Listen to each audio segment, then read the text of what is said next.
Hello, everyone. Welcome back to another episode of the Very Cold Lasagna podcast. I'm your host, Dylan Lasagna, and this is episode number 227 of this icy yet spicy podcast for all the filthy casual takes on the world of sports. And in this episode, we're here for another edition of the NFL Weekly Roundup in the 2024 season. So we're here to talk about another week that was and another week that will be, this last week being week number 9. And another week that will be this in terms of week number 10. So if you're here for an escape or you're not into whatever's going on in the world, that being, of course, the election stuff, the election coverage, and all that jazz, that craziness that you really don't want tuned into your head like me, then you're in the right spot. We're here to talk some filthy casual sports in the most engaging, most interesting, and the most laid-back way possible. That's what we do here on Very Cold Lasagna. And yeah, we're just here to talk about sports. So make sure to follow Very Cold Lasagna wherever I am on socials at Very Cold Lasagna. Make sure to listen to this on audio, whether it's on Spotify or Apple Podcasts. Rate and review the show 1 to 5 stars. And make sure to watch the show on YouTube.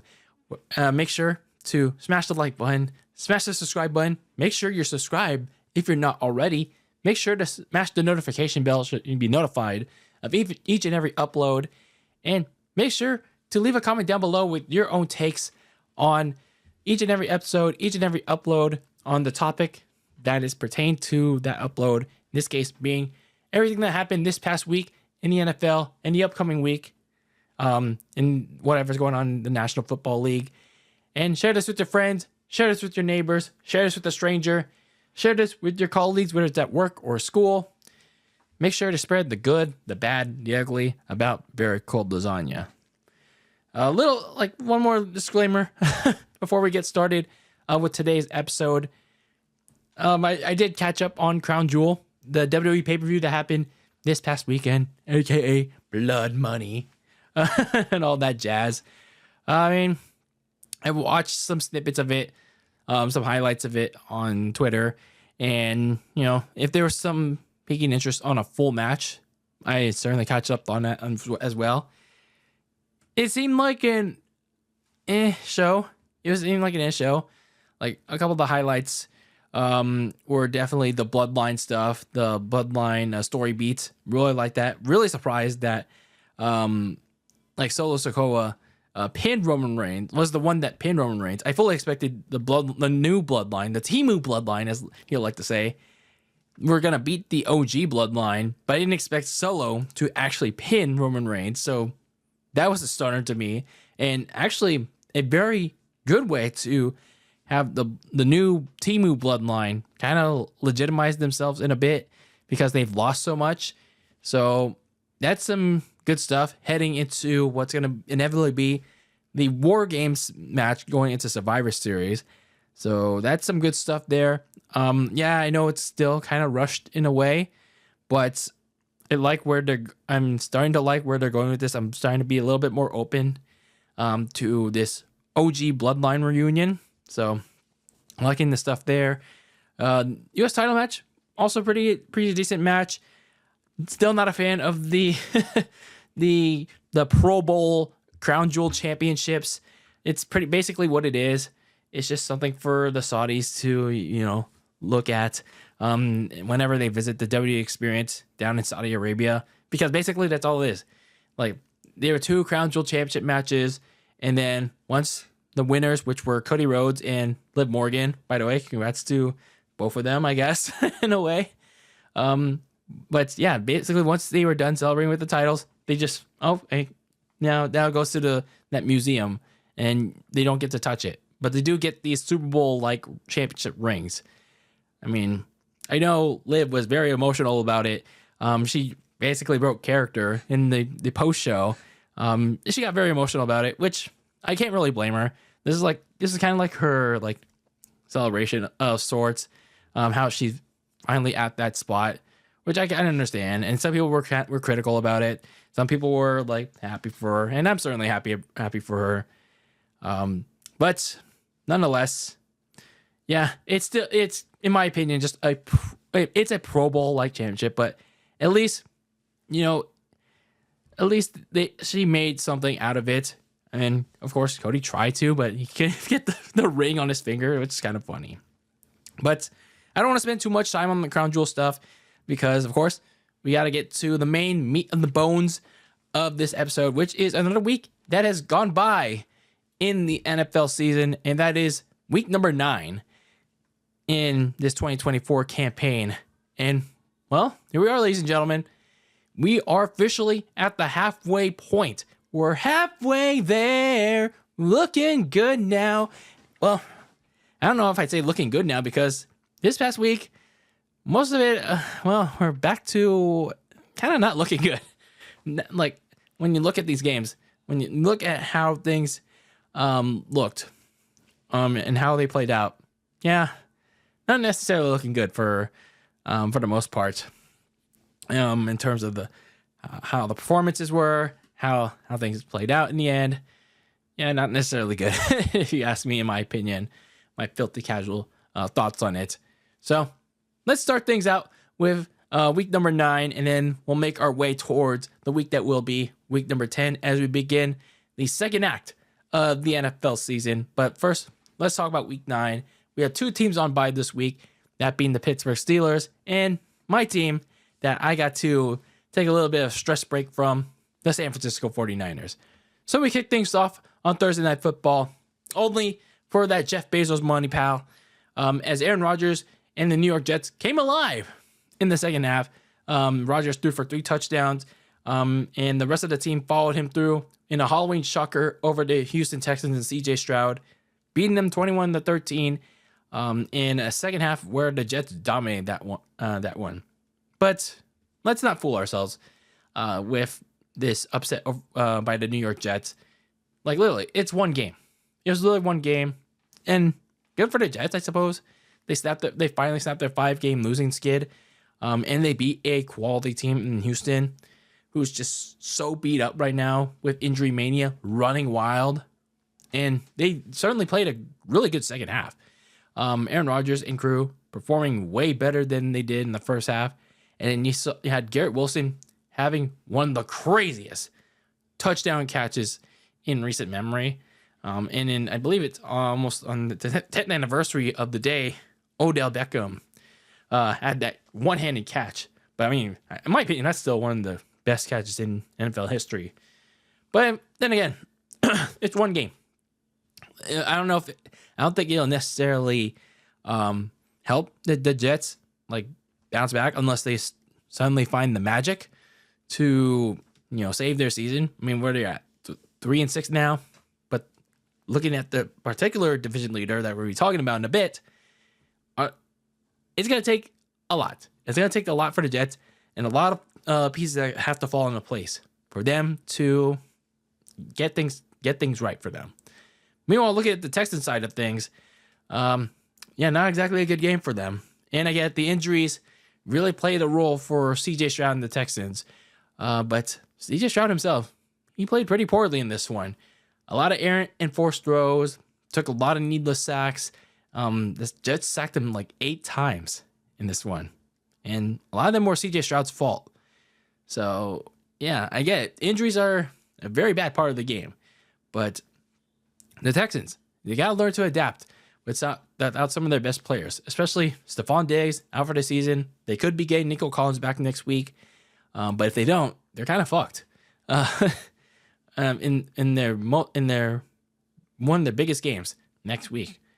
So I would consider changing up the game plan, changing their approach going into next week's game. Now going to the Sunday slate of games, starting with the early morning portion. The Atlanta Falcons and Kirk Cousins, red hot once again. Cousins having a 3-touchdown outing again, this time against the Dallas Cowboys. That pretty much has another thing to worry about, as the Falcons beat the Dallas Cowboys 27-21. But man, that score was not reflective of how this game really went for both teams. But these Falcons and Kirk Cousins, they are red hot right now. The offense is performing pretty well, and I get it. The competition for them, I mean, it's pretty mixed. but you play on whoever's your schedule, and you try to make the most of it. And they're certainly making the most of it. And when you go look at next week against the New Orleans Saints in a rematch of, I believe, a couple weeks ago, but they have an opportunity to pretty much put this division in bubble wrap. It's pretty much a wrap for Kirk Cousins and the Falcons if they beat this beaten up New Orleans Saints team. Like, yeah, they beat them. This NFC South is all theirs. Meanwhile, for Dak Prescott and the boys, yeah, they're basically screwed. They're basically screwed. As if the Dallas Cowboys weren't doing bad enough. It's gonna get a lot worse because Dak Prescott is gonna be out multiple games because he left the third or fourth quarter with a hamstring injury, and now he got placed on injury reserve. Like it seems like a pretty bad hamstring injury. So now they have to go through with Cooper Rush and Trey Lance for the next couple weeks until they activate Prescott off injury reserve, and who knows what Dak's Dak is going to look like and what the Dallas Cowboys are going to look like as a whole. By the time Dak comes back, yeah, Dallas will certainly be all in, all right. All in the grave when it comes to their season. Meanwhile, down in Baltimore, Derrick Henry and Zay Flowers each scored 2 touchdowns as the Baltimore Ravens completely beat down Bo Nix and the Denver Broncos 41-10. Yeah, this was a total complete blowout. But the Ravens really needed this one. They really could not let the Denver Broncos upset them. And so this was a pretty nice bounce back for them. Lamar Jackson, pretty crisp against a tough defense that was the Denver Broncos. And yeah, the stat sheet said like he really did not need to throw a lot in this one, but he's still pretty efficient. Like some pretty nice throws against that Denver secondary. Zay Flowers had another nice breakout game. Although, when Zay Flowers, has one of those rough patches, I would like to see the ball spread out a little bit more. Like, we haven't seen a lot of Isaiah Likely lately. Mark Andrews, sure, he has the occasional key catch, but let's get him involved a little bit more. Rashad Bateman as well. Like, come on. You drafted him in the first round. It's like, isn't it supposed to be your number 2? But anyway, like, if the Ravens can get all these other pieces besides Zay Flowers and Derrick Henry more involved, then this offense could be really, really deadly. Meanwhile, for Denver, I get it. They're not really a threatening team in the AFC, but I mean, their defense is carrying them right now, but it really didn't be aggressive in this one. And Bo Nix, he played decently in this game, makes some nice throws, but also some pretty bad ones. But their defense, they were not as aggressive as they were in this one. So yeah, still a lot to learn this from the Denver Broncos in this one, but not good. Meanwhile, down in Buffalo, it was a tight one down to the very last minute. Tyler Bass redeemed himself of a missed extra point early in the game with a very long game-winning field goal to help the Bills sweep the season series over the Miami Dolphins, 30-27. Some crazy back and forth action in that one. And the Buffalo Bills, they, just like with the Atlanta Falcons, they basically have this division tied up, not in the bow. It's gonna take a total collapse from them to basically lose this division. Like, they got the season sweep over the Dolphins. They've already beaten the Jets. They still have to face them one more time, and then they have to face the Patriots near the end of the season. So they're pretty much basically in good shape right now. I mean, sure, they still got some things to iron out, like that running defense that got basically run over by the Dolphins that kept them in the game. But as long as Josh Allen and the Bills play at this level that they're at right now, they don't fall into a slump and fix up a couple things like that running defense, a little lapses in their secondary.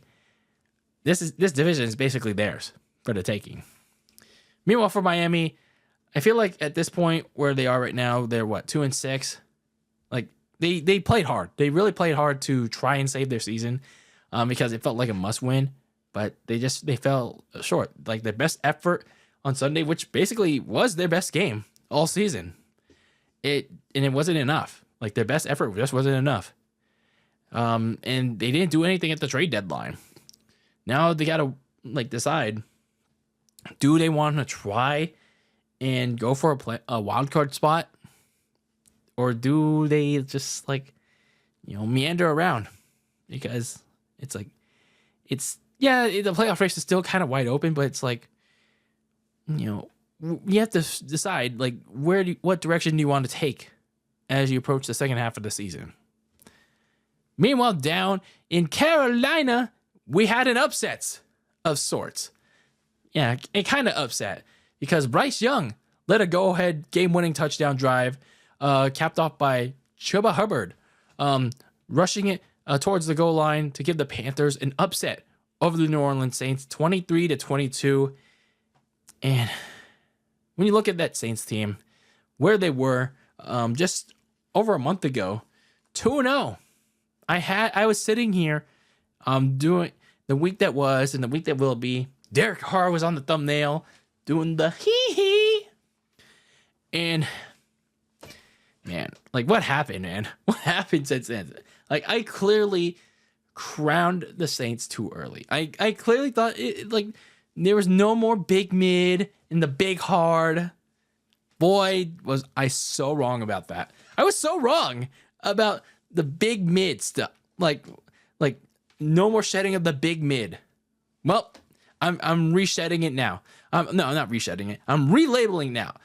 The Saints are back to being big mid. The big easy is back to being the big hard, okay? Because, yeah, this Saints, the fact that you lost to the Carolina Panthers is embarrassing. This Carolina Panthers, it's atrocious. This was a fireable performance for the Saints. And that's exactly what happened because Dennis Allen got his butt shown the door the next day. How did this offense that was scoring 40 plus points over these same Panthers, over the Dallas Cowboys and Jerry World, go from they went from that to barely scoring anything? And again, they were eventually riddled with injuries, but even then, they completely regressed in the weeks that went on.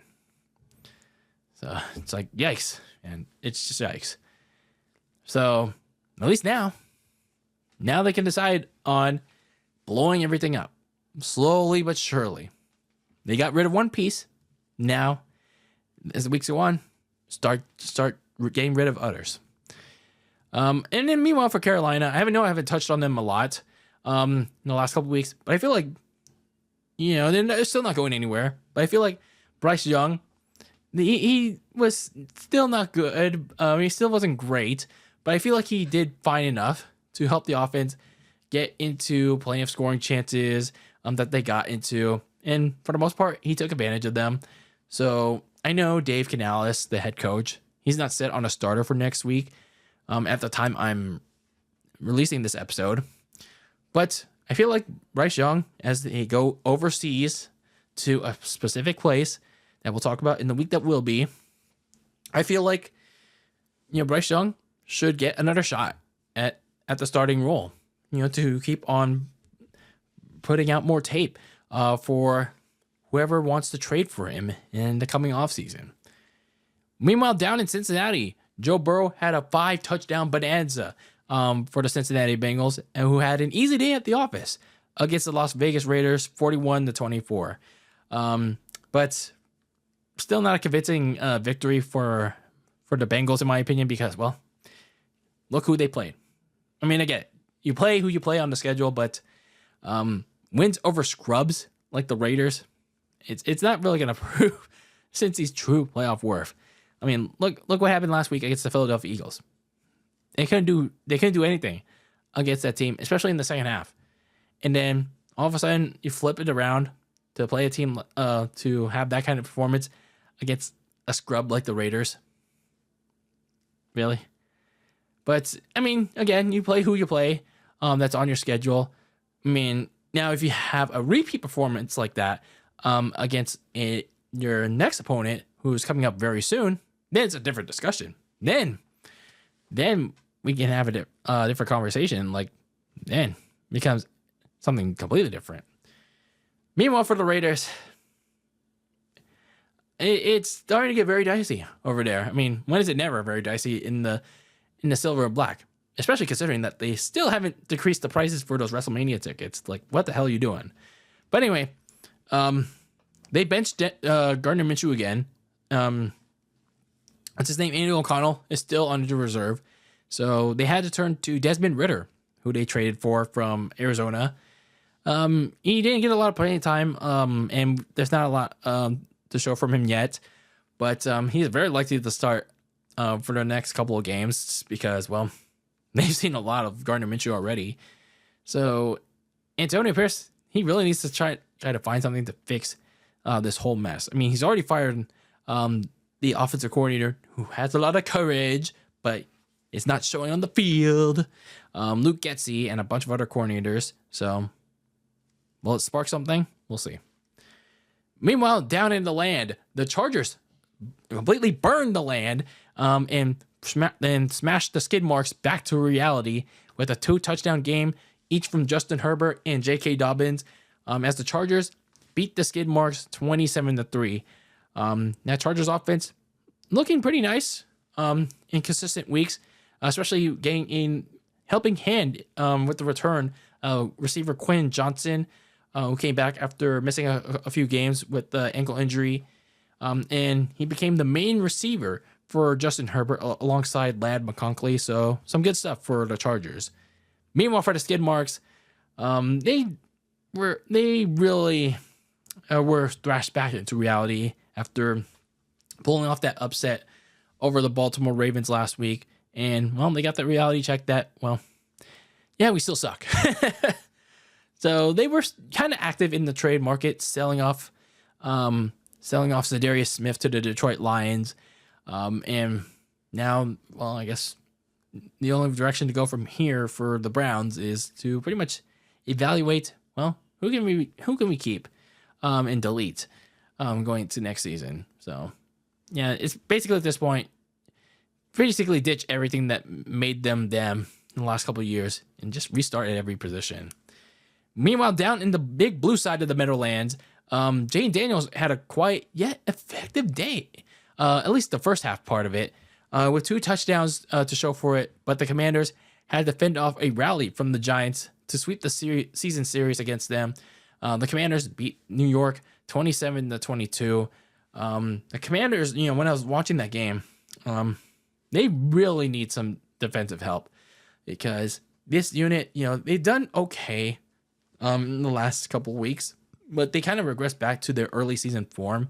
But fortunately, they did get some major help at the trade deadline in Saints cornerback Marshawn Lattimore. So a major boost to that secondary that was really struggling in the passing defense. So where they immediately saw that they were struggling against Daniel Jones, yes, Danny Pennies, and they were like, okay, we need to fix this now.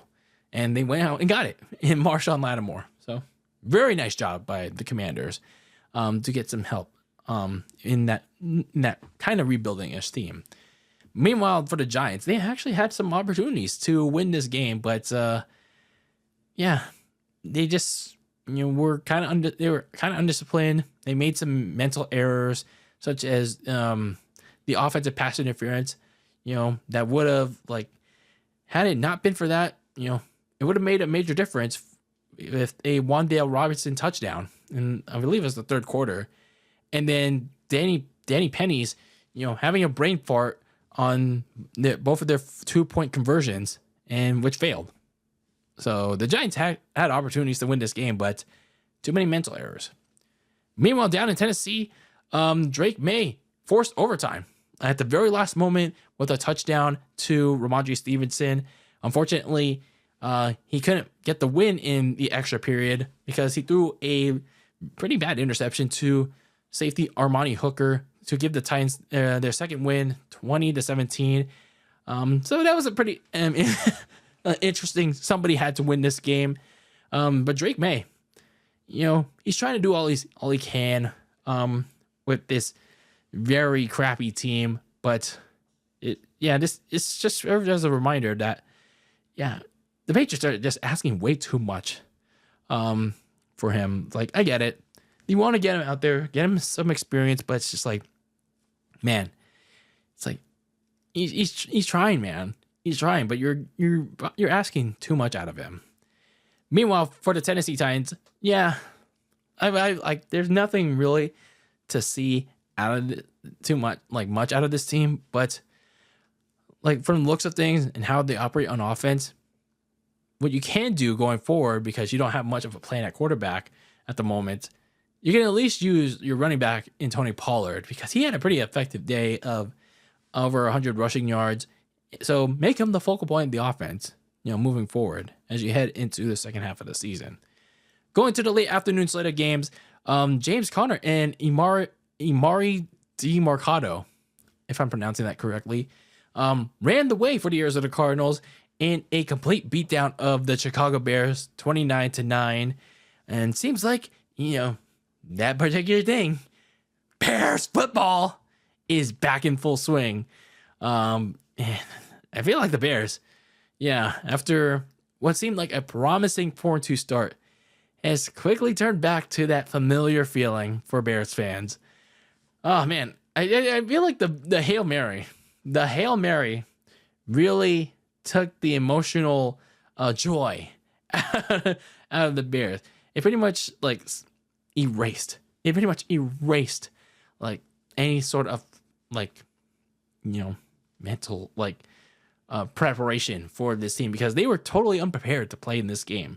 It made them forget, there's football today, because they didn't look ready to play. They didn't look ready to play in this game.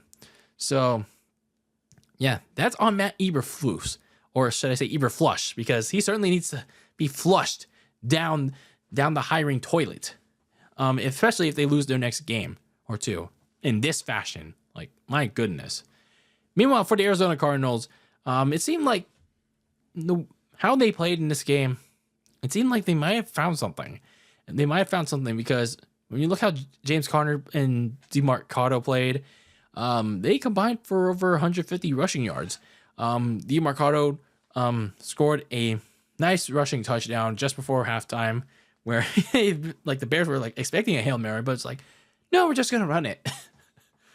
So if Arizona wants to have a chance at winning this division that's still wide open, well, the approach for the Cardinals should be running the ball first, being a run-first team, and then setting up Kyler Murray to making some passing plays.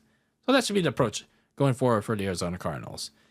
Meanwhile, down in Philadelphia, the Eagles jumped out to a 22-0 halftime lead, but they had to survive an all-elite comeback attempt from the Jaguars, which fell short because, well, of course it did, because it's the Jaguars, sponsored by AEW. But the Eagles managed to hold on 28-23 over Jacksonville. And at this point for the Jaguars, there was a little bit of hope. There was a little bit of optimism that they would have at least tried to get a couple wins in this very tough stretch. And, they had opportunities to do so. But unfortunately, they themselves blew it. They let it blow up in their face. They had a chance to beat the Packers. They had a chance to beat the Eagles, but they just let it blow up in their face. Now, unfortunately, they had a chance to blow things up in their face at the deadline, but unfortunately, they were not sellers at the deadline. So it's like, what do you do here if you're Jacksonville, sitting at the bottom of the AFC South with a big paid quarterback? What do you do? Meanwhile, for the Philadelphia Eagles, they are on a hot streak, but I feel like, they're not really being, it's kind of like the early part of the season. They're not really being tested all that much. They're not a team that can really push them to their limit. But until they face a team like the Washington Commanders, which I believe is week 11, when they had that big meeting, they really got to clean up some of their mental issues. For example, the tush push, I feel like teams are really starting to figure that out. Like it's like they really have to like limit how much they're doing it because it's like clearly not working anymore as much as they wanted it to. And some of the play calling that Nick Sirianni has, like, what the hell are you doing? So some things they just have to clean up before that big meeting against Washington at home in a couple weeks. Meanwhile, down in Green Bay, a pick six by Kirby Joseph of the Lions before the end of the first half completely changed the tone for a dominant second half for Detroit to take down the Packers 24-14 in this key NFC North showdown. So the Lions continuing to look even deadlier each and every passing week. Jared Goff had a kind of efficient day, but that Detroit defense putting the clamps on Jordan Love. And in fairness, though, Jordan Love was playing through a groin injury, which I believe was a mistake for the Packers, because it looked like Jordan Love was kind of getting a little bit worse playing through that injury. I mean, like I said in the prelude to that game, it wouldn't have hurt if their backup Malik Willis played in that game and played in this one. Like it wouldn't like hurt all that much. Even in this key game, especially with the bye coming up. So yeah, I feel like, whether it was Jordan Love, Malik Willis, I feel like the Packers would have been okay. So yeah, but the Lions though, they're continuing to look pretty damn good, especially with the addition they made on defense. And like with Aiden Hutchinson out, and now you bring in Zadarius Smith from the Browns to offset Aiden Hutchinson's like injury. Yeah, that defense is back to being pretty deadly again. Meanwhile, down in Seattle, Geno Smith's late touchdown throw to Jackson Smith-Njigba forced an extra period of football, but Matthew Stafford made the Seahawks pay for it with a long bomb to Demarcus Robinson to win it in overtime for the Rams, beating the Seahawks 26-20. As the Rams now get a key win in the NFC West race, keeping now at 4-4, they keep pace with Arizona now, and as well as the 49ers, who are on a bye week. But the Rams, as they get healthier, they're right in the thick of things. They're playing some pretty solid football right now. But of course, the key is Matthew Stafford playing at a quality level. Puka Nacua and Cooper Kupp staying healthy. Things going their way. As the schedule, they got to take advantage of right now. Meanwhile, for the Seahawks, it's not going well for them right now. Like they are playing pretty bad right now, especially Geno Smith. Like 2 pretty bad red zone interceptions. Why did you do that? Like why are you playing like that bad right now? I get it. It's kind of like that thing last week. Like they rely so much on DK Metcalf that Geno Smith falls apart. But you also had Jackson Smith-Njigba play his best career game. Like he's right there too, But anyway, for the Seahawks, this bye week comes at a pretty good time for them to recollect themselves and figure out what's wrong with them as they gear up for, after the bye week, another key division showdown with the 49ers, this time on the road, a rematch of week 6, and see if they can do better. Then in the Sunday Night Football game that got flexed, and the NFL is probably regretting now that they flexed this game. Sam Darnold in the Vikings offense woke up in the second half with a 3-touchdown explosion to beat Joe Flacco and the Colts and snapped their 2-game losing skid 21-13. So the Vikings beating the Colts with that score. And when you look at the Indianapolis Colts, they made the decision to bench Anthony Richardson, but it's already looking like they're regretting that decision to start Joe Flacco because Flacco did not look good in this game. Pretty stagnant in the pocket. I get it. He's 39 years old, so he's not going to move all that too well in the pocket. But I mean, he can still sling it and ding it. But the offense feels pretty limited. And I get Anthony Richardson's not too accurate of a quarterback, but you're missing the mobility. You're missing the versatility of him moving around the pocket, moving outside of the pocket. So it's like you're trading a lot off from Anthony Richardson, and you're missing, you're preventing him from getting valuable reps. Like, this season was supposed to be about Richardson getting these valuable reps, and you're chasing. I mean, I get it. Playoffs, yeah, okay, that's one thing, but Richardson, if you want him to prove that he can be your guy, he needs to be out there. So, yeah, this decision by the Colts, it's pretty much face planting, because that Vikings defense was all over Joe Flacco. And I don't know how much better it would have been with Anthony Richardson out there, but at least he could have tried to evade the pressure of that Vikings defense. Meanwhile, for Minnesota, yeah, they managed to snap their 2-game losing skid, but still a couple things to work on to get itself back in the division race. Sam Darnold had a couple questionable throws, at least in this game, he managed to spread the ball around more, gain Jordan Addison more involved, and then TJ Hawkinson returned in this game after the ACL tear very late last year. So very, very nice to get him back involved. Justin Jefferson was also of course always involved, but it was more than just him in this game. So yeah, Minnesota snapped their 2-game losing skid, and it's very nice to see. It's more than just JJ, but of course some things to fix in this game. Meanwhile, we had the Monday Night Football game that wrapped up week number 9 as Patrick Mahomes overcame an initially serious ankle injury in the fourth quarter to lead the Chiefs on another game-winning drive in extra period, capped off by Kareem Hunt's goal line exclamation point to beat the Tampa Bay Bucks 30-24 in overtime. So Tampa Bay actually could have prevented overtime and actually could have won the game, but they made 2 key mistakes that cost them this game. Calling a timeout with 33 seconds left to go.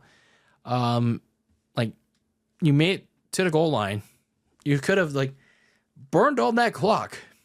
Like, the play clock was matching the game clock. Like, you could have burned all that clock, milked that, ran to the goal line, and then get another playoff.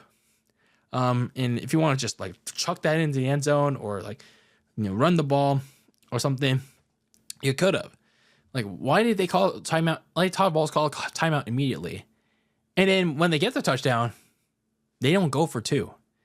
And my initial thought was okay, they're playing it safe, but then I realized they're playing the Chiefs.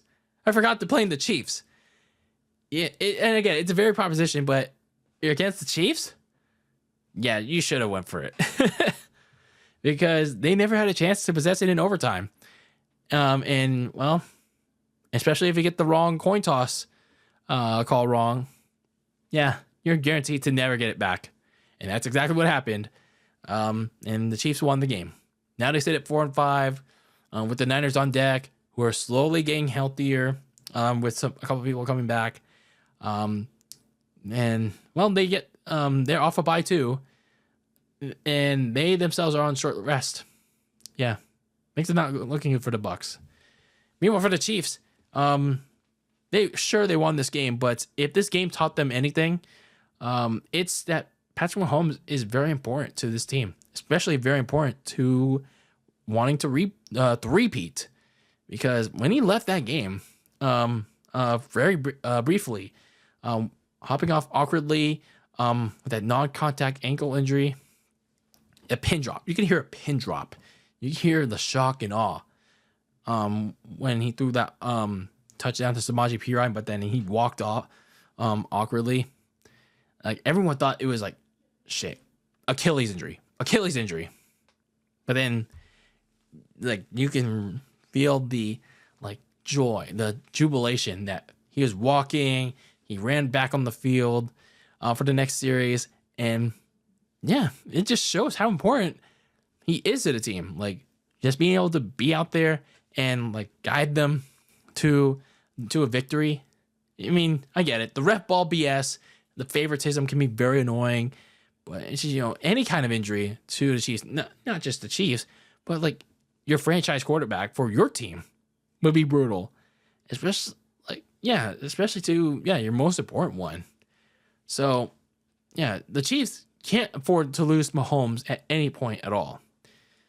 So that was your week. That was week number 9. We're officially now at the halfway point of the year. Let me know your takeaways from this past week in wherever you can, whether it's on YouTube or on my socials. Send me a DM. Slide in there, pal. Before we get into the week that will be week number 10, let me give out some awards, my stars of the week.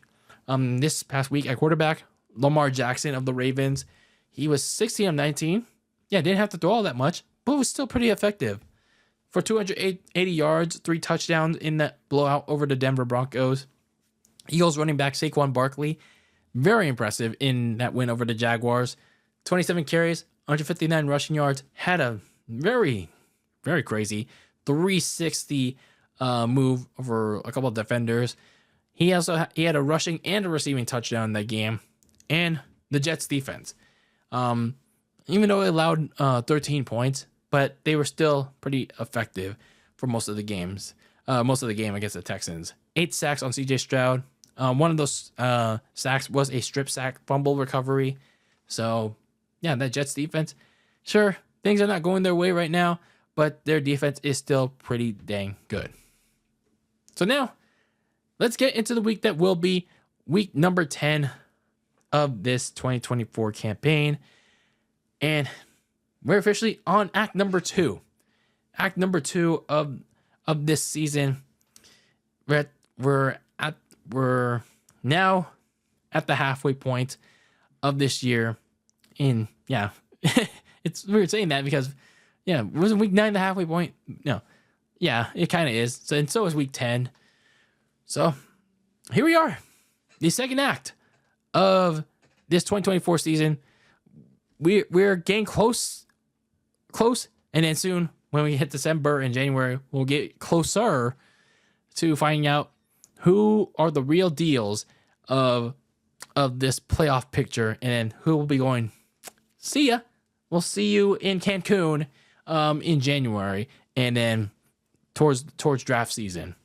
So that being said, we begin act number 2 with the teams going on bye-bye on their vacay this week with the Browns, the Packers, the Raiders, and the Seahawks.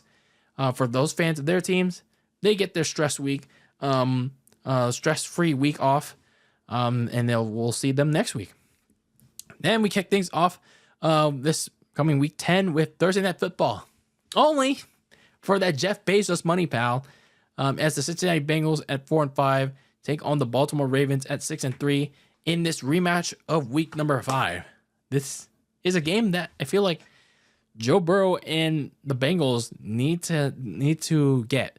They need to have this win, or the Ravens, they got to split the season series.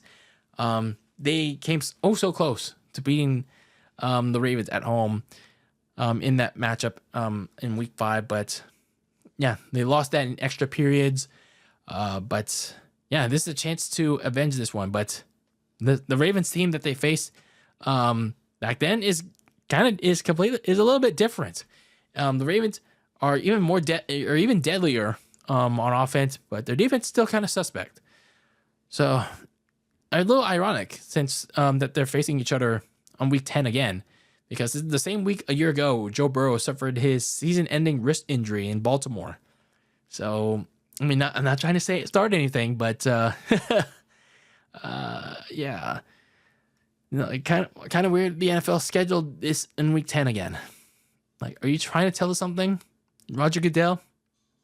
I don't know, but it's kind of a must-win for Joe Burrow and the Bengals here to keep their division hopes and kind of playoff hopes alive. Going to the Sunday slate of games, starting with the early morning portion. We have the New York Giants and the Carolina Panthers, both at 2-7, taking on each other in the final international game of the season. Do you want to wake up to see the Giants and the Panthers take each other on in Munich, Germany? Like, at 6 in the morning? Like, do you? I mean, if you want to wake up early as hell, then be my guest. But I'll be in bed. I'll be asleep. I'll probably I'll catch the highlights of it. But I mean, if you want to wake up early as hell, then be my guest. Then we have the New England Patriots at 2-7 taking on the 4-4 Chicago Bears. The Bears lost 2 straight, and they really need to get back on track. Going ahead of a very important game the following week, but of course they can't overlook a potential trap game with Drake May and the Patriots coming into town. And I get it, it's the rebuilding Patriots, but I mean Drake May, he's showing some flashes, but of course he's a rookie playing on a pretty shitty team. But this is a game that the Bears do not want to overlook, especially with the way they're playing right now. Like, this is a game that they have to get right. Then down in Indianapolis, Josh Allen, the Bills, look to continue their preparations for a playoff push. Yes, I'm already crowning that. But they got to be beware of a potential trap that awaits in Jonathan Taylor and these Colts on the road. So, yeah, the Bills, sure, like they're leading the AFC East, but they got to be careful, like with some of these trap games that remain on their schedule. One of them is the Colts, and Jonathan Taylor has been well known to give the Bills some big fits in the past, and he'll certainly do so again, especially with that run defense of the Bills. Meanwhile, down in the land of all elite, Sam Darnold and the Vikings at 6-2 are going to try to keep pace with the Lions and the Packers in the NFC North race. They pay a visit to the land of all elite when they face a Jaguars team that could look, well, they're not looking really different after the trade deadline, but they certainly need some direction because at 2-7, what's really there to look forward to? Down in Kansas City, down in Arrowhead, the Chiefs look to continue their undefeated ways as the Broncos come into town looking to give them trouble, kind of like they have in the past. That Denver defense could certainly do so. They're certainly looking for a bounce-back performance against after that beatdown from Lamar Jackson and the Ravens. And hopefully I could see something out of Bo Nix. He played decently, but maybe he could have a stunner against Mahomes. But, I mean, I kind of doubt it, but we'll see. Crazier things have happened. Meanwhile, down in the Silverdome, brother, the Superdome, the Red Hot Falcons look to go up 5-0 in the NFC South when they head to the dang it, I did it again, brother, the Superdome to face the broken Derek Carr and the Saints, fresh off of firing Dennis Allen. Now, unfortunately, the Saints not looking all that different, except for firing Dennis Allen. So maybe an interim coach could be a little bit of a difference maker, but at 2-7 for the Saints, not looking likely. Meanwhile, down in Tampa Bay, my San Francisco 49ers and Brock Purdy return from the bye week, hoping to have some of their key pieces back for a second half run and trying to claim the NFC West. But that begins with a trip to Tampa Bay to take on a beat-up Bucs team that fell short of upsetting the Chiefs on Monday night. The Bucs on short rest, still pretty beat up. No Chris Godwin for the season. No Mike Evans for at least another 2 weeks because the next week is their bye. So they got to settle for what they have, especially on short rest. Meanwhile, for my 49ers, they cannot go into this game thinking that, oh, it's easy peasy, pal. Treat it as if it's any other game, and please get this W. Meanwhile, for the Washington Commanders in the nation's capital, Jane Daniels and them faced their first of 2 biggest tests in a week when they faced TJ Watt in a tough Steelers defense that it's going to get even tougher because they added someone from the Packers in Preston Smith at the trade deadline. And they're certainly going to be bound to give Jane Daniels some trouble. But yeah, this is certainly going to be a very interesting test for Jane Daniels in, again, the first of 2 in a short week. So should be an interesting one in the early morning slate. Then in the afternoon slate of games, the trio of Justin Herbert, Quinn Johnson, and Ladd McConkey look to keep things rolling when the Chargers welcome the Titans into SoFi. So, yeah, should be nice, I suppose. Meanwhile, Kyler Murray and the Cardinals in the desert seem to have found their identity, but whether they will keep it remains to be seen as they face Aaron Rodgers and the Jets, looking to hopefully get their second straight win of the year, try to follow up their second half performance against the Houston Texans and carry it over against Kyler Murray and the Cardinals. Meanwhile, in America's Game of the Week, that's actually on CBS, by the way, but nonetheless, the Eagles look to clean up their issues as they head to the Big D to take on the Dallas Cowboys, who won't have Dak Prescott under center for about 4 weeks. So they got to roll with Cooper Rush. Certainly not feeling like a big-time rush, but yeah, the Cowboys got to roll with Cooper Rush. And yeah, it's kind of some crazy things that played out with their backup, but we'll see how it goes. Then the Sunday Night Football game for week number 10, and it's certainly exciting. But I just feel like the injury mania that's running wild in Houston right now, it kind of brings it down a little bit. But hopefully they'll be healthy enough, because the Texans, for as injured they are, whether they get Nico Collins back or not for this game, they're going to be running into a major buzzsaw.